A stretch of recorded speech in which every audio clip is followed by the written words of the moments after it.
Hi. അപ്പോൾ നമുക്കിന്നൊരു cooking video ആയാലോ? വലിയ കാര്യമായിട്ടൊന്നുമില്ല, ഒരു ഇല അത് നമുക്ക് തോരൻ വെക്കാം. അതായത് ഇപ്പോൾ കർക്കിടക മാസമൊക്കെ അല്ലേ, അപ്പോൾ ഒരു ഹെൽത്തി ആയിട്ടുള്ളൊരു ഇലക്കറിയാണ്. അപ്പോൾ ഇലക്കറി പ്രത്യേകിച്ച് പറയണ്ട, അത് ഹെൽത്തി തന്നെയാണ്.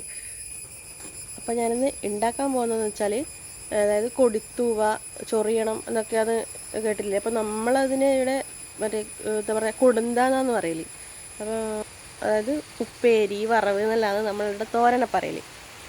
അപ്പോൾ നമ്മളെ ഭാഷയിൽ പറഞ്ഞാൽ നമുക്കിന്നാ കൊടന്ത ഇല ഉപ്പേരി വെക്കാം. അപ്പോൾ ഇല ഞാൻ കാണിച്ചു തരാം. എല്ലാവർക്കും അറിയുന്നുണ്ടാവും, അറിയാലോ. പിന്നെ കയ്യിൽ കൊണ്ടാൽ നന്നായി ചൊറിയും, അപ്പോൾ സൂക്ഷിച്ച് എടുക്കാം. അപ്പം ഇല കാണിച്ചു തരാം. ഇതാണ് സാധനം. അപ്പോൾ നമുക്കിത് പൊട്ടിച്ചെടുത്തിട്ട് കാണാം.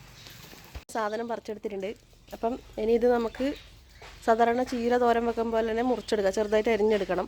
അപ്പം അരിയുമ്പോൾ കൈ ചൊറിയാതിരിക്കാൻ വേണ്ടിയിട്ട് കുറച്ച് തിളച്ച വെള്ളത്തിൽ ഒരു മിനിറ്റ് നേരം ഏകദേശം ഒന്ന് മുക്കി വെച്ചിട്ട് എടുത്ത് മുറിച്ച് കഴിഞ്ഞാൽ ചൊറിയൂല എന്നാണ് പറയുന്നത്.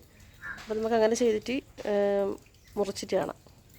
ഞാനിവിടെ ചെറുതായിട്ട് അരിഞ്ഞെടുത്തിട്ടുണ്ട്. അതിൻ്റെ കൂട്ടത്തിൽ തന്നെ കുറച്ച് തേങ്ങ ചിരകിയത്, കറിവേപ്പില, വെളുത്തുള്ളി, ഒരു കഷ്ണം സവോള, 2 പച്ചമുളകും കൂടെ അരിഞ്ഞെടുത്തിട്ടുണ്ട്. ഇടാകുമ്പോൾ നമുക്കതിലേക്ക് വെളിച്ചെണ്ണ ഒഴിച്ചു കൊടുക്കാം. എണ്ണ ചൂടായ ശേഷം നമുക്കതിലേക്ക് കടുക്,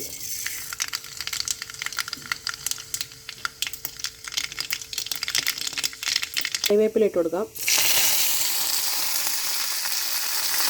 ശേഷം നമുക്ക് സവാള ഇട്ട് കൊടുക്കാം. അതിൻ്റെ കൂടെ തന്നെ പച്ചമുളകും കൂടെ ചേർത്ത് കൊടുക്കാം.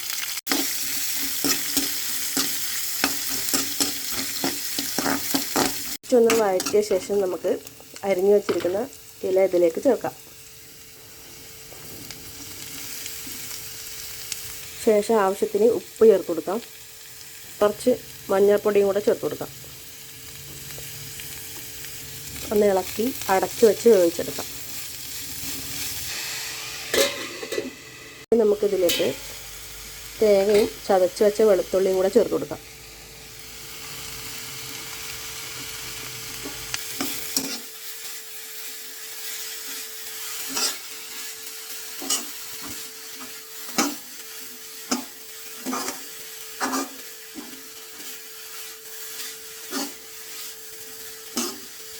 ഉപ്പേരി റെഡി ആയിട്ടുണ്ടേ.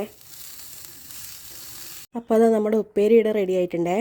നല്ല ടേസ്റ്റുള്ളൊരു ഉപ്പേരിയാണ്. അപ്പോൾ ആരെങ്കിലും ഇതുവരെ കഴിക്കാത്തവരോ ട്രൈ ചെയ്ത് നോക്കാത്തവരോ ഉണ്ടെങ്കിൽ എന്തായാലും ട്രൈ ചെയ്ത് നോക്കണേ. അപ്പോൾ ഓക്കെ, ബായ്.